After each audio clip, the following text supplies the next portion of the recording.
Hi, I'm Selena from Annie's Bookstop of Worcester, and I'm here with Susan Schwartz.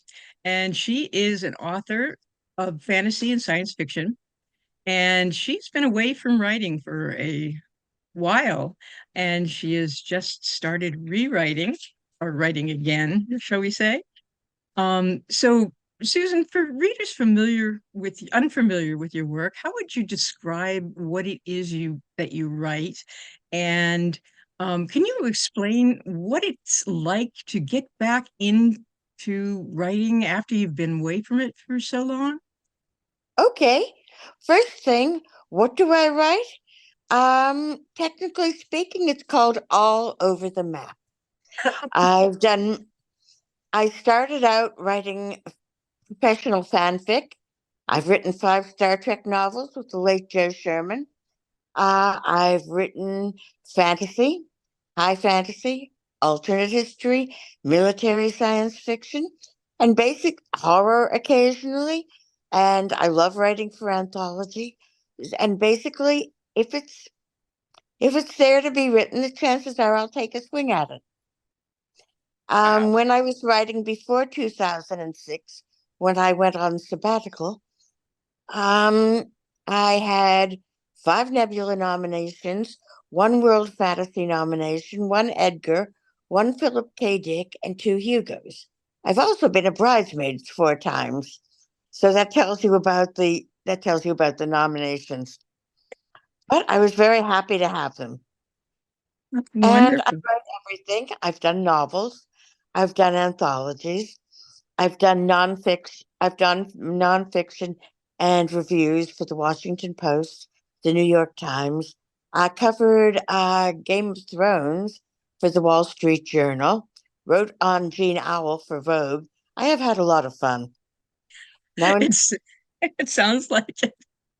now in 2006 or 2005, I had the misfortune of losing both publishers and my job at Citigroup Alternative Investments simultaneously, which meant that I had severance pay, quite nice as a matter of fact, and I had enough energy to do a full court corporate job search or to write a novel on spec under somebody else's name.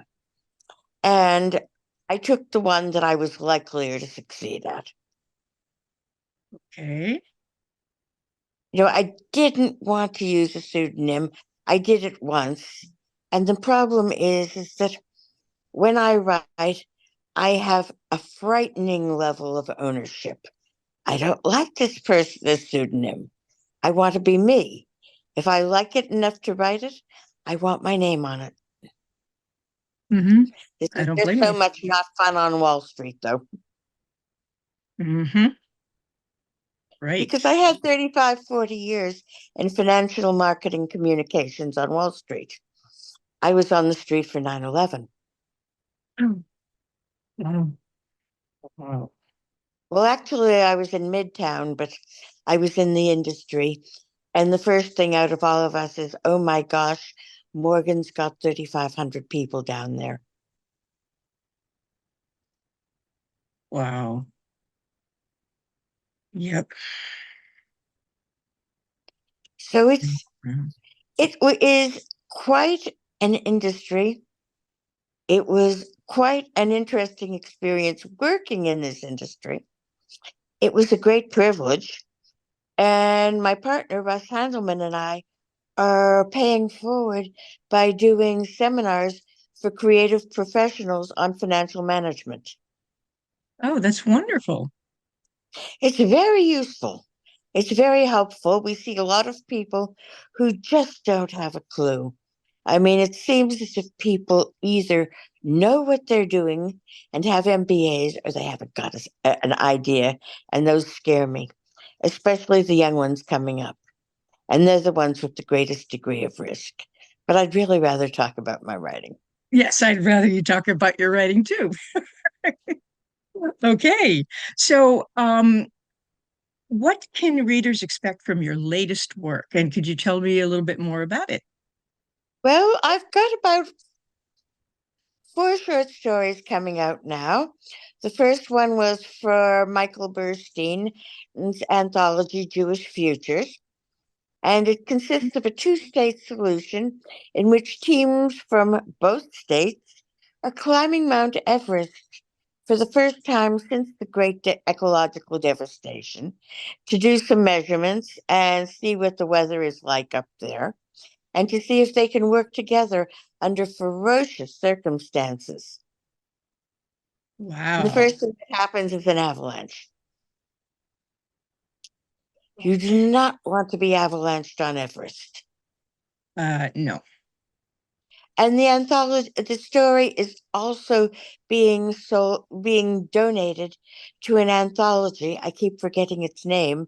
The anthology is a charity anthology, proceeds of which will go to Mogen David Adom, which is their medical relief organization. Very nice. Very nice. And then I have a story coming out for Daryl Schweitzer. It's sort of Cold War and Cthulhu. And basically, I have Shoggoths interfering with the Soviet space program. It's based on James Oberg's Red Star in Orbit, and it's a doozy. And next year, I've got a short story called Project Fafner, which is about World War II and mythology. And my father was a captain, an infantry captain at the Battle of the Bulge. And I figured that the Nazis would probably like the Siegfried lesson, the Siegfried mythology. So I put Fafner in there. Was replaced in 2020. Mhm. It could be that one. Okay. Sitting, I don't know how long it was sitting. And are you working on any novels? I've got two novels with an agent, and the first one is about Sir Palamedes, but nobody seems to want Arthurians, and we'll see how it goes. It's a good story. It really is. And the second one is a complete retelling of the Oresteia, mostly Hmm. having to do with wine and the Furies and things like that. Hmm. And I'm working with the artist Ron Miller on an anthology of short stories. Well, actually, it's not going to be short stories, it's going to be nonfiction about forgotten heroines. And I'm doing a short story on a lesser known heroine, Anna Komnene from the 11th and 12th century in Constantinople. She tried to kill her brother, the emperor, at her father's funeral and wound up for the rest of her life at a convent. Mine is alternate history. She wins. Okay. Yay. I like the stories where the women win.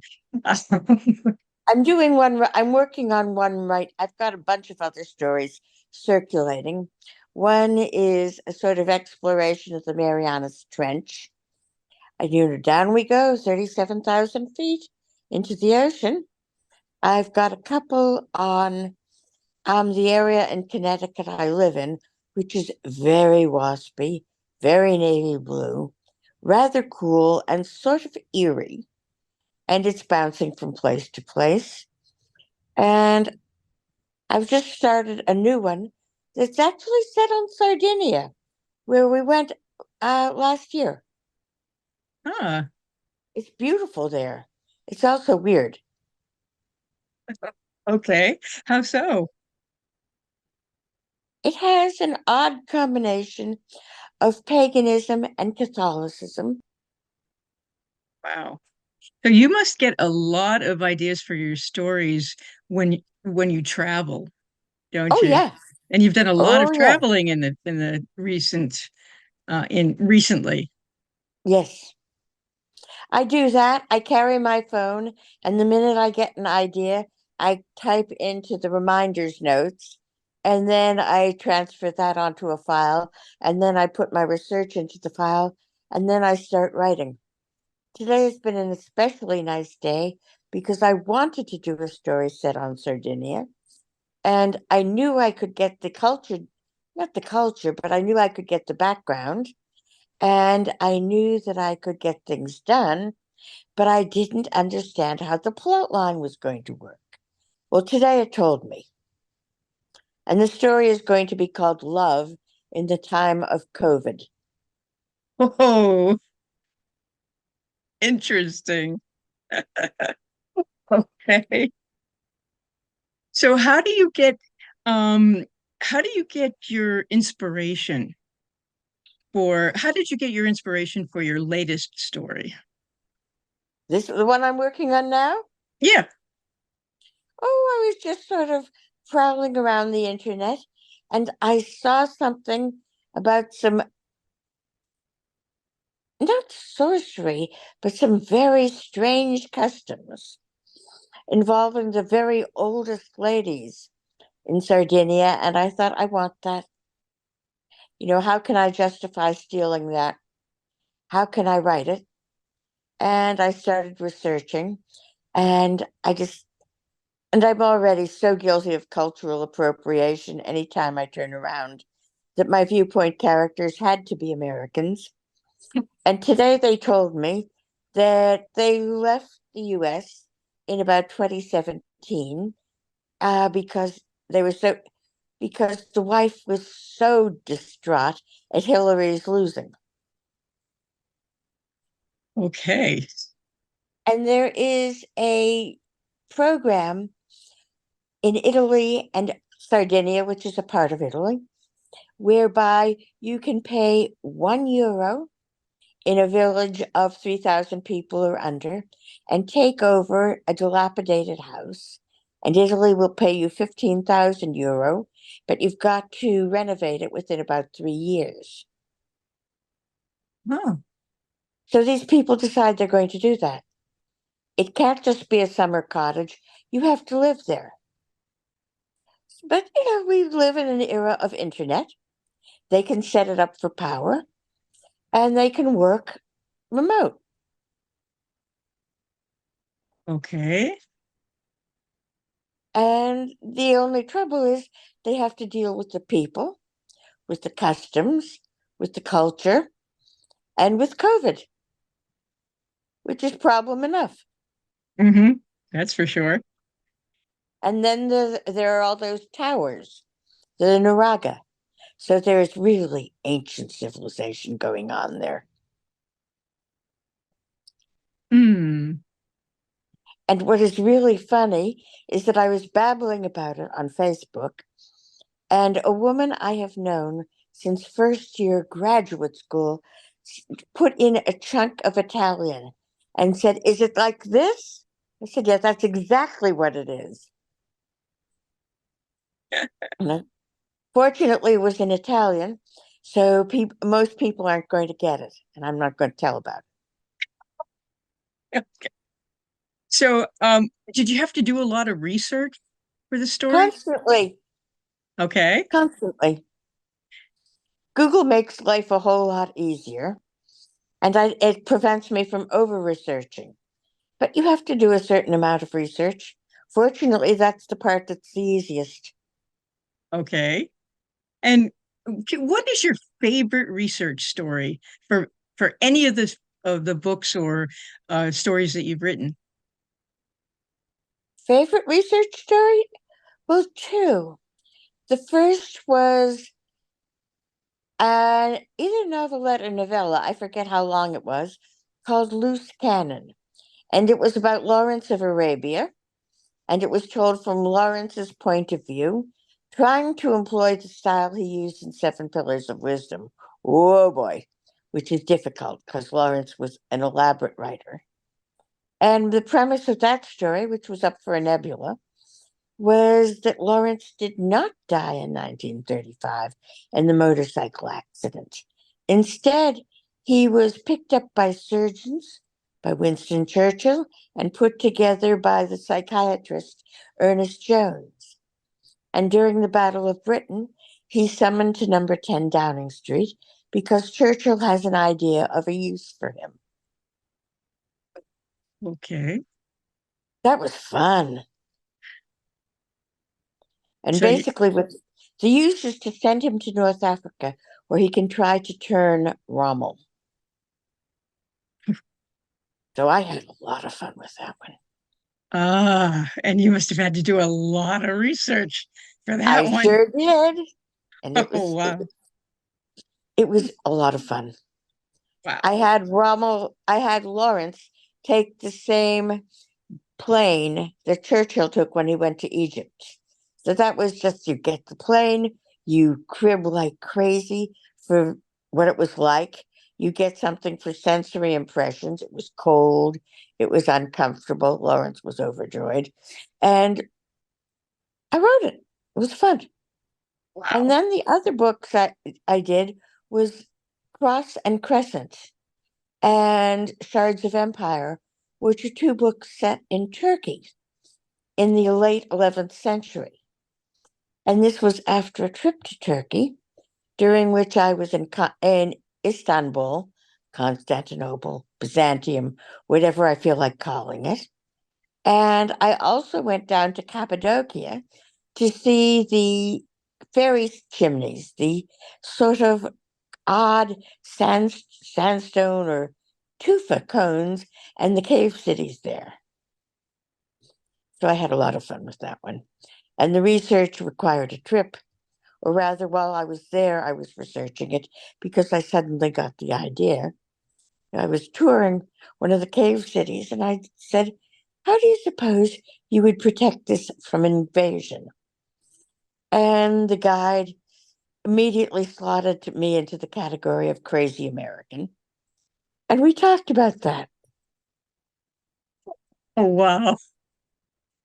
Oh, that's a really good perk for being a writer is you sometimes have to take trips to go to to different places You and have to take to trips or you research. arrange to take trips, but really, the trips are not necessary. You can, if you're good enough, you can fake it. You can fake it somewhat. I mean, you're going to make horrible clunking errors, and then somebody's going to track you down. I got tracked down at Dumbarton Oaks in Washington, D.C. by the senior Byzantinist at Bryn Mawr, who came up to me and said, okay, who told you that you could put the rug trade in Cappadocia in the late 11th century? I said, well, I had a pretty good opinion. It was like something out of Dorothy Sayers, and I'm wishing the opinion in hell at that point. And he said, yeah, who was it? I said, the assistant curator of textiles at the Metropolitan Museum of Fine Arts. And because I did some phone research. And he said, well, you're still, I said, she said that I could push it. He said, you're pushing it. I said, I know, but I run into the weirdest conversations. Uh, I guess that's another either perk or problem with being a writer. I think it's a lot of fun. Yeah. Yep. So what was the biggest challenge that you've had in your writing? Getting my courage back to start again. Okay. What gave you the courage? Michael Burstein got in touch with me and said, look, this is what I'd like to do. Are you in? And I said, Huh, yes. okay. And another thing was, it was just time. I was beginning to get ideas again. I wasn't, I didn't have the confidence battered out of me by Wall Street. Instead, I got into an industry that has completely changed.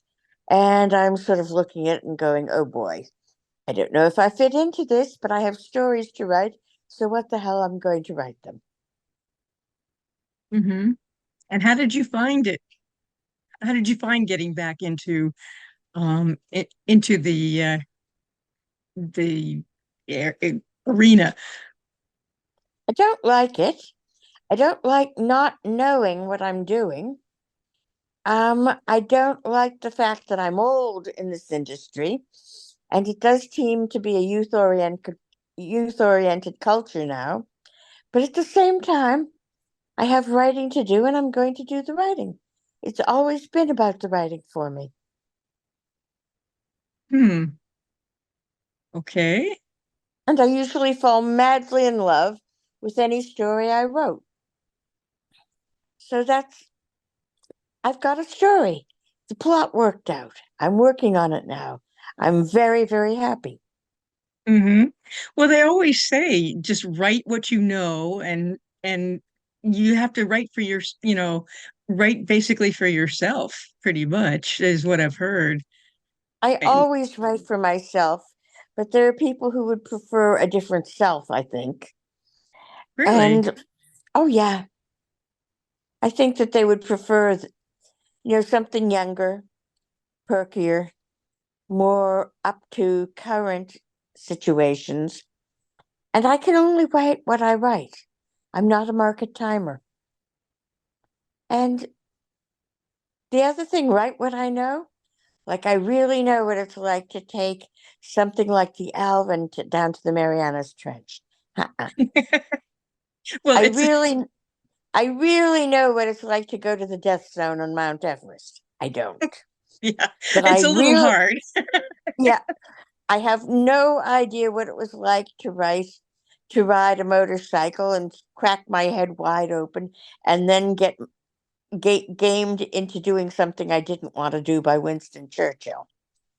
But what I do know is characters in pain and characters in crisis. And I do know how to research it and pick the things that you need in order to create a background. What I've learned now is how to stop researching and write, because otherwise it's just a bibliography, and that's no fun. Absolutely. Absolutely. And it's very hard to, when you're writing science fiction and fantasy, it's really hard to write what you know, obviously. Yeah, What we know but is people in crisis, and yes. that's what's important. People interacting with people, people in crisis, even a first contact situation. We have lots of first contact situations. I remember a first contact situation I had in Istanbul. I was at one of the museums there, and I was looking at the Alexander sarcophagus. And I'm wearing skirts down to my ankles and covering my arms because I want to be respectable. And I see some old Turkish ladies looking at the sarcophagus too. And we're looking at and the strangers are looking at the strangers. And that's all right. And then a Saudi lady comes in and she is wearing full abaya with niqab and hijab. I mean, she's covered. And they look at her, and at the time, Turkey was Kemalist and secular. And they look at the American, and I look at her, and I look at the Turkish ladies, and they sort of as if somebody's going to put me in that. And they turn back to the American, who seems to be more their speed, and said, Iskandar. And I said, Evet. Yes, that's Alexander. And we both nod approvingly, and we go back to studying the sarcophagus. And the Saudi lady in her abaya and her black gloves sweeps out of the room.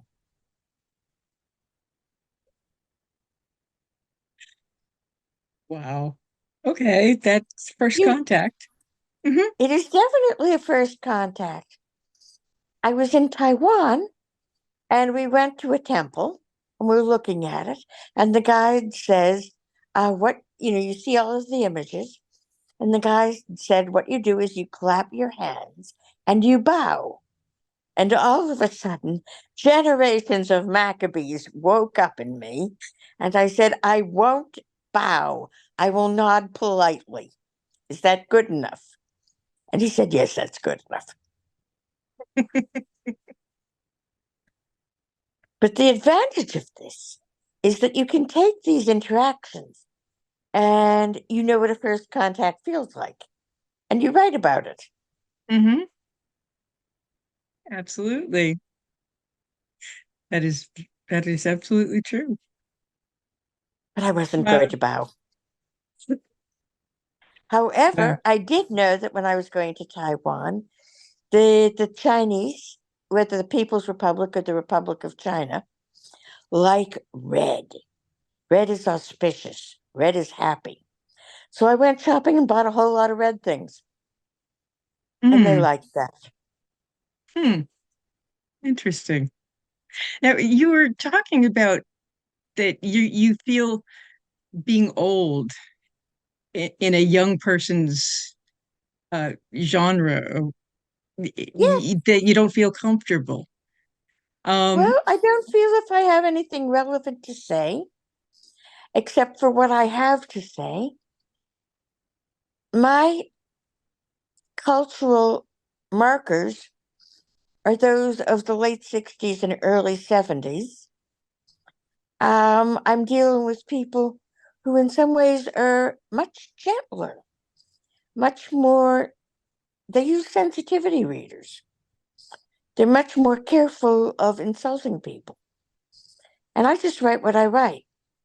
I try not to insult people, but the point is that's my story. That's not the story of a literary equivalent of human resources. mhm. And But that's probably yet, going to get me into all kinds of trouble, but I just can't do that. but don't you think that the editors and people who buy your stories would know that? I mean, wouldn't they be the ones to judge whether your stories are good enough for, No, you don't think so? no, I don't think so. Because I'm writing for myself now. I'm writing Right, wholly for myself for the first time in my life. And if they don't like it, okay. Maybe there are others. Maybe I just put it away.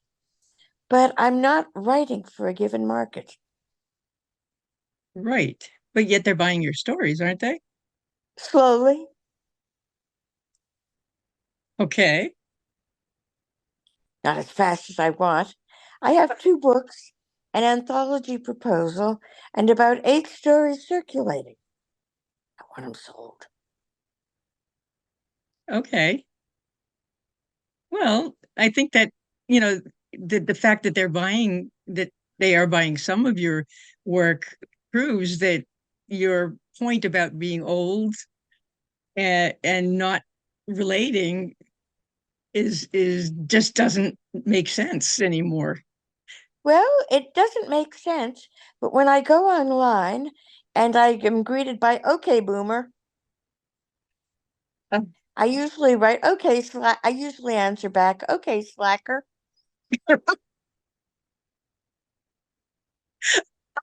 Okay.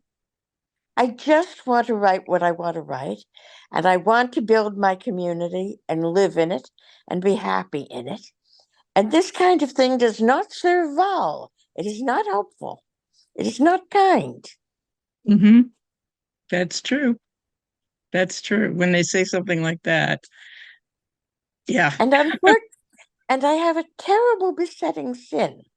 You know how people go to sleep and they wake up at 4 o'clock in the morning and say, gee, what I should have said to that so and so was, Hmm. I don't, because I said it. Okay. All right. My next question is, what is your favorite part about being a writer of the whole writing and publishing process? When the ideas start coming together, I call it my Aqaba moment. Did you ever see Lawrence of Arabia? Yeah, long time Well, ago.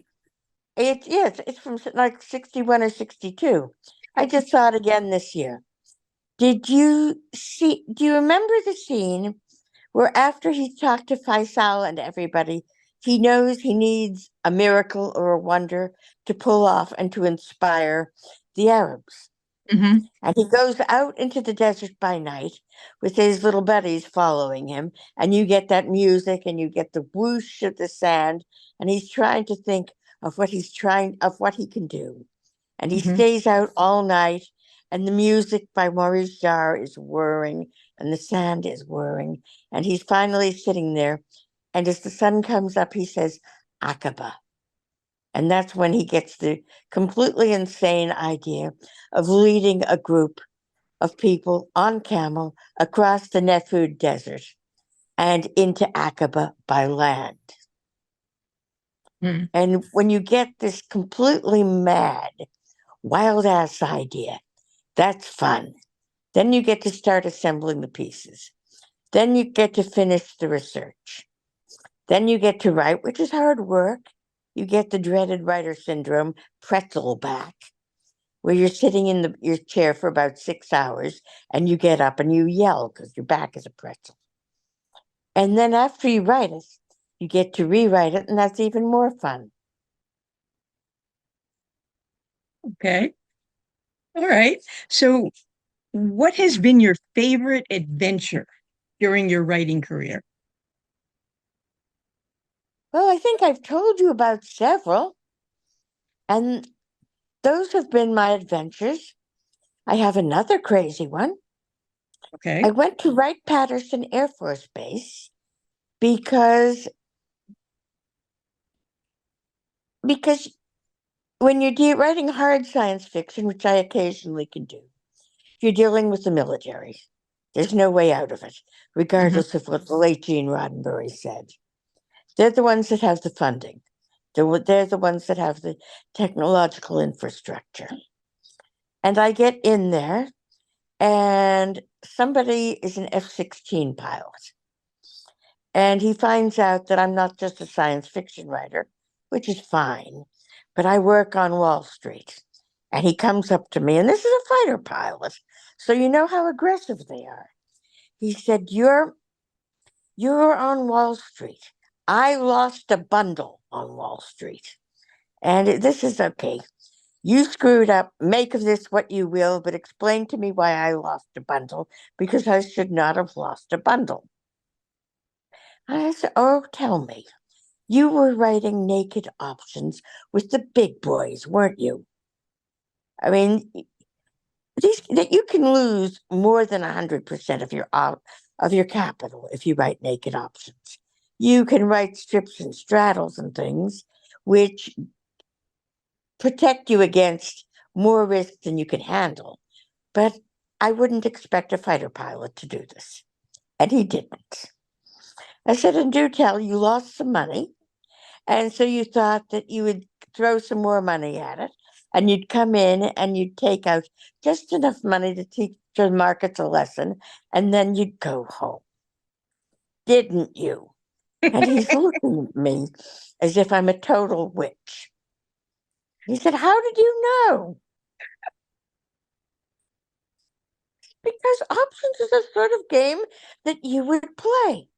I said, Don't you know that just as you have classified information and highly technical information, these people have highly specialized information and they're not sharing it with you?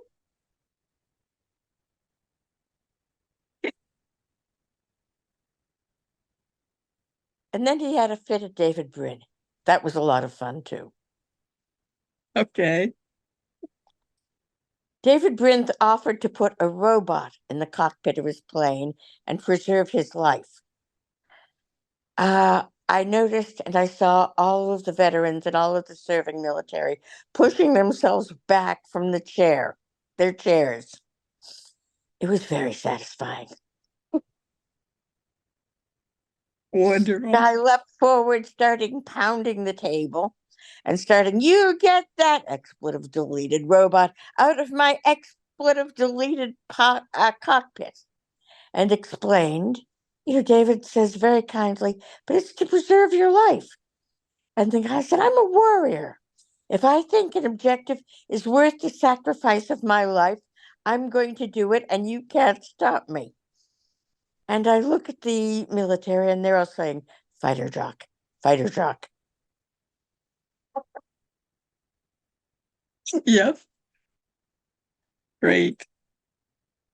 It was a lot of fun. Yep. Sounds like it. Okay. So, what is the greatest lesson that you've learned thus far in your writing career?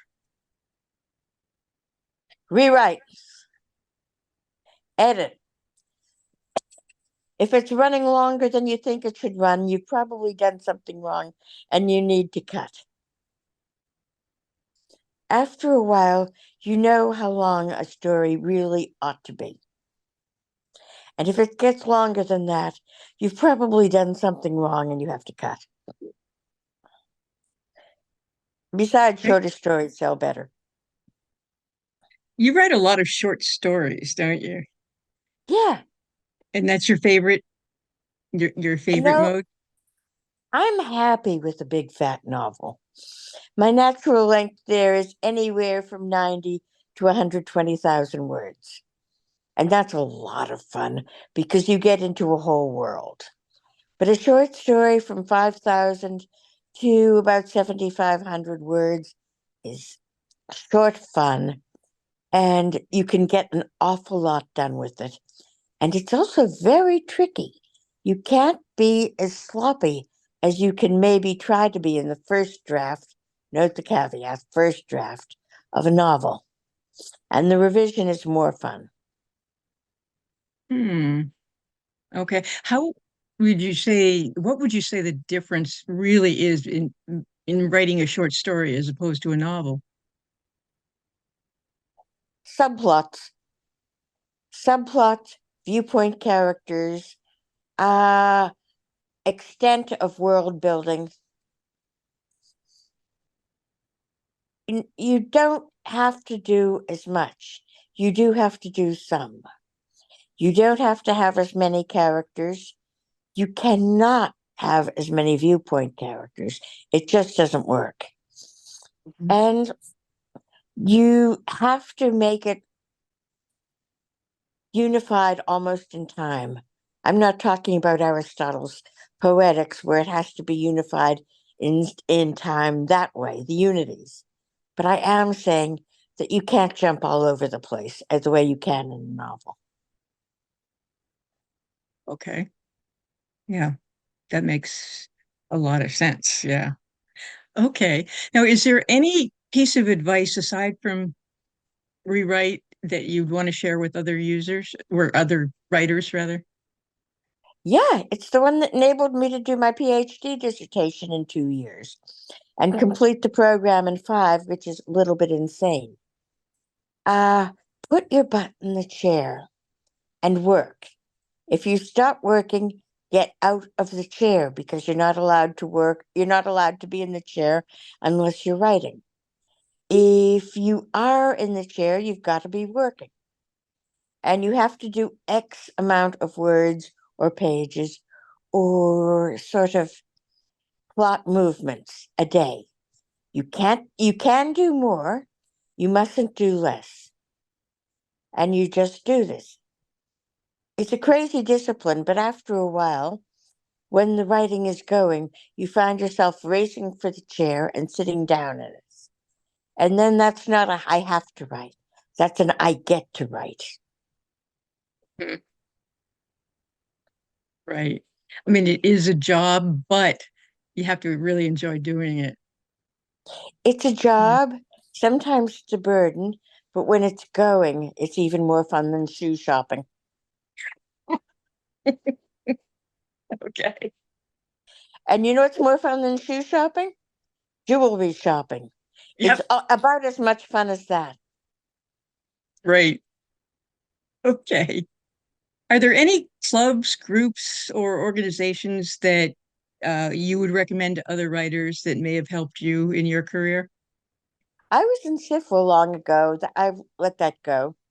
They didn't tell me when my membership expired, so I let it expire. And this is just me as opposed to other writers. A lot of writers do very, very well in writers' groups. A lot of writers do very, very well in things like Clarion or Milford. They scare the hell out of me. Okay. I mean, a lot of writers have beta readers. Again, scare the hell out of me. Hmm. Part of it is Heinlein. You only write for the person who's going to cut you a check. And part of it is just that crazy ownership. Hmm. I don't want to share my ideas until they're ready to share. That's a naked manuscript, and they're very delicate. You have to be very tender of them because somebody could mess them up for you, and then you won't finish. Hmm. Okay. But I Great. mean, other writers do very well with it. Okay. So now I have questions about you as a person. What is Oh one boy, thing, what is one thing that most people don't realize about you? I'm a terrible softie. Okay. I only talk tough, but I cry at cat food commercials. I watch veterinarian shows, and when they have to put down an animal, I weep. Yeah. They put down a beautiful dog on Dr. Pole last night, and I was very distressed. Mm, Cats are worse. I mean, yep. I just sob. I sob at Puccini. Real softy. Hmm. Do you have any pets? Not anymore. Uh, okay. Yeah. What does your writing space look like? It's a mess. I have my own space in our house, and I use a big work table that my parents got for me when I was a schoolgirl. And it's stacked with things, and I have books all around it, on the floor, in the bookshelf, on chairs. I have papers, and I have the computer. I use a desktop computer because I don't do well with laptops or notebook keyboards. I Mm, break them. I can break yes. a desktop keyboard too. Hmm. Yep. Yeah, I always buy an external keyboard. Yeah, exactly. Okay. So what are your passions or hobbies when you're not writing? And how do you make time? Traveling, traveling. Art collecting. My partner and I have a growing collection of fantasy and science fiction art. It was a good art show at Boscone this year. Yeah, they always have a good art show. Well, I was instructed that this was nothing as opposed to Boscone's past. So I looked at the person, and it was one of those 4 a.m. things. I said, yes. And in the days of the Centauri Republic, we had hundreds of artists painting thousands of pictures. And about that time, everybody cracked up from Babylon 5. And they allowed me to enjoy the art show. Yes. Okay. So, when you're writing, do you prefer music or silence? And if music, what kind?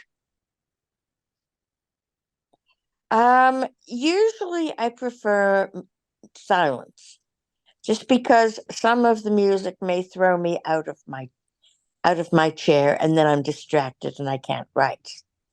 Occasionally, for revisions, I've used music. I think the place where I used music more was in a book called Grail of Hearts, which is probably my best. And it is a retelling of Richard Wagner's Parsifal from the viewpoint of Kundry the sorceress. And what I was doing there was playing the opera over and over and over because it has some very weird chromatics in it. And I wanted the chromatics to inform my fiction. Mm, I'd be listening to this thing, especially in the last act, which is very dark and kind of violent.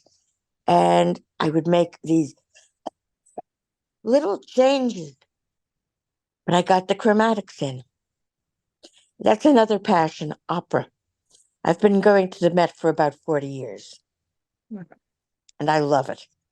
mm, yeah, it's wonderful.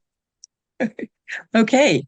Um, where can people find your work aside from Annie's Bookstop of Worcester? And I have to give a plug for Annie's. You can get Susan's books or work at Annie's if you call us at 508-796-5613, or you can email us at orders@anniesbooksworcester.com. And where else can people find your work?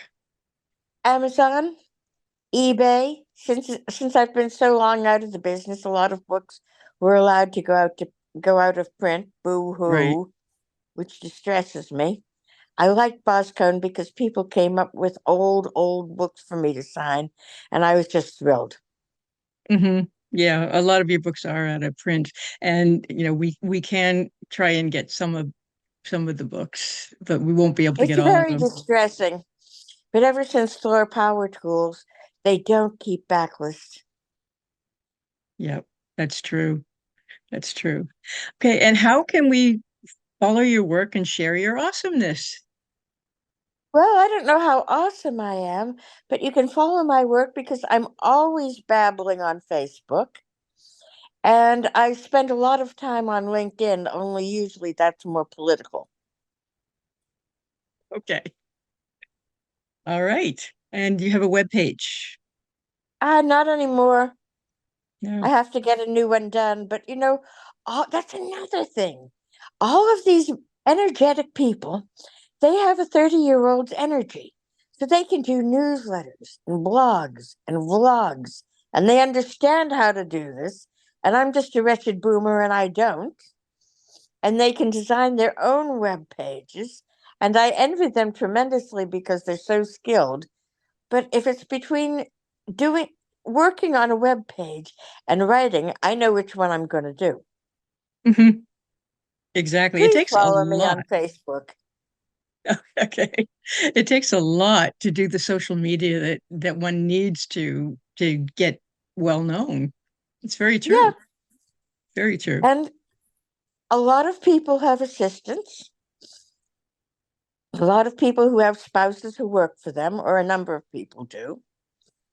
And I wouldn't ask my partner to do that. He's still working, and I don't. And he's about as much of a boomer as I am about web pages and such. And Right. so it's like at some point I'll get around to doing it, or I won't. Okay. But I'm not going to make myself crazy about that. I have writing that makes me crazy. Hmm. Makes sense. And people would rather read your writing, I'm sure. It would be nice if they did. Thank you I mean, so much. it sounds immodest, but I am a good writer and I can write, and I'm better now than I was before my sabbatical. Really? Ooh, I think so. interesting. Well, good luck with your writing, Thank you. and hopefully we'll be seeing a lot more of your writing in the I future. hope you were. Thank you for having me on today. I was Well, really surprised because, as I said, I don't expect to be recognized. oh well, hopefully you will be. Thank you very much Well, for I hope being here. so. Thank you. Thank you, Susan Schwartz. Bye.